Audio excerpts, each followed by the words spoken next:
নমস্কার বন্ধুরা, education culture YouTube চ্যানেলে তোমাদের প্রত্যেককে স্বাগত।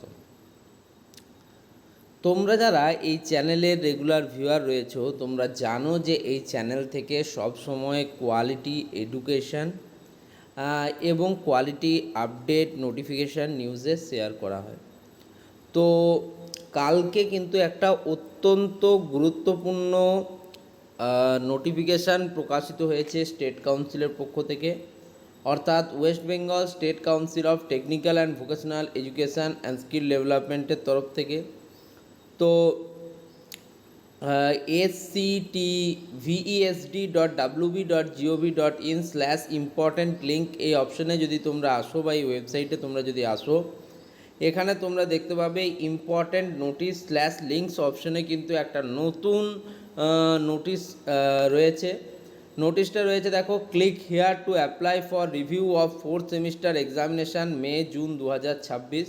তো এখানে তোমরা ক্লিক করলে তোমরা কিন্তু মেন যে পোর্টাল, সেই পোর্টালে চলে যাবে exam.websct.co.in/special re-evaluation।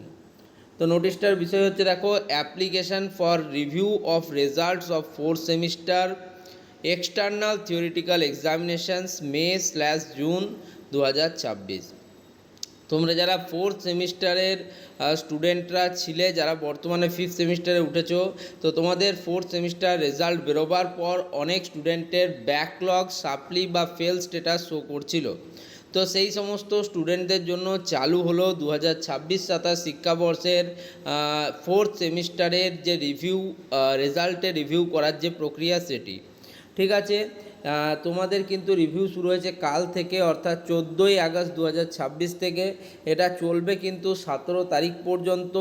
Last date of application is 17th August 2026, 17ই আগস্ট 2026 অবধি আপ টু 5 PM, বিকেল বা সন্ধ্যে 5টা অবধি কিন্তু তোমরা ফিল আপ করতে পারবে ফর্ম, অনলাইনে অ্যাপ্লিকেশান ফর্ম। সেটা কিন্তু 17ই আগস্ট 2026 পর্যন্ত চলবে, ঠিক আছে। তো এখানে তোমরা কিভাবে ফিল আপ করবে তোমাদের রিভিউ অ্যাপ্লিকেশান, দেখতে পাচ্ছ সার্চ ইওর ডিটেলস অপশান রয়েছে। এখানে তোমার রেজিস্ট্রেশন নাম্বার যেটা রয়েছে, কাউন্সিল দিয়ে প্রোভাইড করা রেজিস্ট্রেশন নাম্বার, সেটা তোমাকে কিন্তু এখানে প্রোভাইড করতে হবে। ডিপ্লোমা ডি দিয়ে কিছু যে রেজিস্ট্রেশন নাম্বারটা আছে সেটা। Next, enter your roll as per admit card class.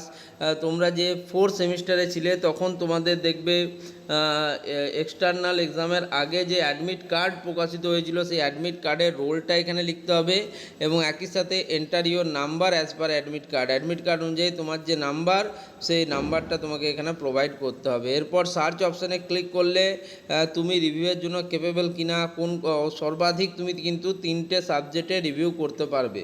আর যে সমস্ত স্টুডেন্টরা অলরেডি সমস্ত সাবজেক্টে পাস করে গেছো, তাদের ক্ষেত্রে কিন্তু রিভিউয়ের কোনো অপশান কিন্তু কাউন্সিল থেকে দেওয়া হচ্ছে না। যারা শুধুমাত্র ব্যাক পেয়েছো বা সাপ্লি পেয়েছো বা তোমাদের ফেল রয়েছে, এমন স্টুডেন্টরাই কিন্তু রিভিউ করতে পারবে। পুরো নিয়মগুলো ভালো করে জেনে নাও, ওকে। আশা করছি ভিডিওটা তোমাদের জন্য খুব হেল্পফুল হয়েছে। ভিডিওটা ভালো লাগলে ভিডিওটিকে লাইক করো, বন্ধুদের মধ্যে শেয়ার করো, চ্যানেলটিকে সাবস্ক্রাইব করো। ধন্যবাদ।